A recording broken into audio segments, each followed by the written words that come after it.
Mission बुनियाद से आज की हमारी कहानी है एक नई सुबह। भोर का समय था। सूरज की लालिमा चारों तरफ फैली थी। हमारी टोली के सभी लड़के लड़कियां उछल कूद करते जा रहे थे। कोई आगे निकल जाता तो कोई पीछे रह जाता था। सभी एक दूसरे से आगे निकलना चाहते थे। टोली के पीछे अभय साथ चलने की कोशिश कर रहा था, लेकिन साथ नहीं पकड़ पा रहा था।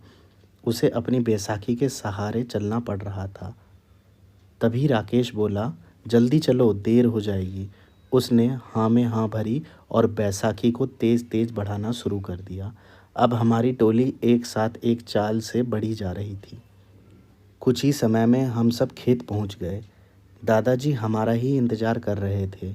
उनको हमारी मदद की ज़रूरत थी और हमें एक नए तरह के काम में शामिल होने की खुशी हो रही थी। दादाजी इशारा करके बोले, वह देखो, मेड़ पर पौधे रखे हैं। ये सभी पौधे गड्ढों में रोपने हैं। तभी रमन ने कहा, मैं यहाँ से एक पौधा उठा कर देने का काम करूँगा। वह हमें पौधा देता जाता। हम सभी पौधों को गड्ढे तक पहुँचाते।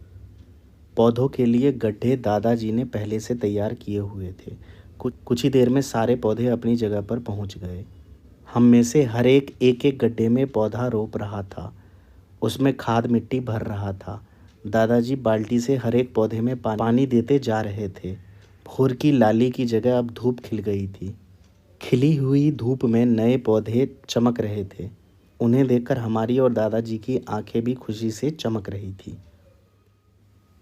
एक नई सुबह। अभय टोली के बाकी बच्चों का साथ क्यों नहीं पकड़ पा रहा था?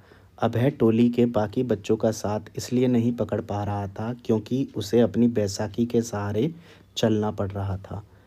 बच्चों ने खेत में क्या क्या काम किया? बच्चों ने दादाजी के साथ मिलकर खेत में पौधे रोपने, मिट्टी डालने, सिंचाई करने के साथ साथ पौधों की देखभाल करने का काम किया। दादाजी की आंखें खुशी से क्यों चमक उठी? सुबह की खिली हुई धूप में नए लगे पौधे चमक रहे थे। उन पौधों को देखकर दादाजी की आंखें भी खुशी से चमक रही थी।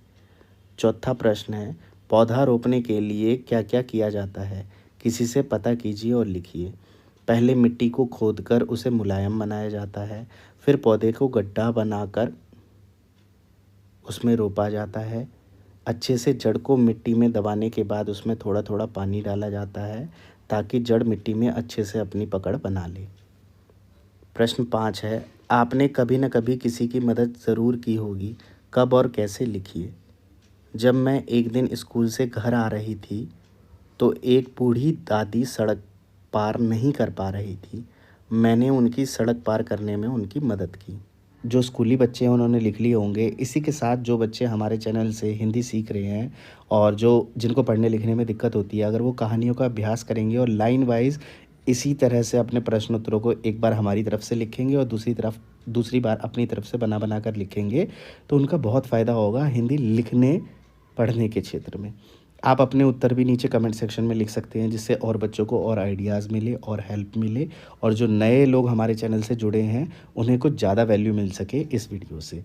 मेरा काम 50% है, 50% काम आप लोगों का है कि आप इन चीज़ को कैसे कर रहे हैं, कितना कर रहे हैं और कितने लोगों तक इन चीज़ों को पहुंचा रहे हैं।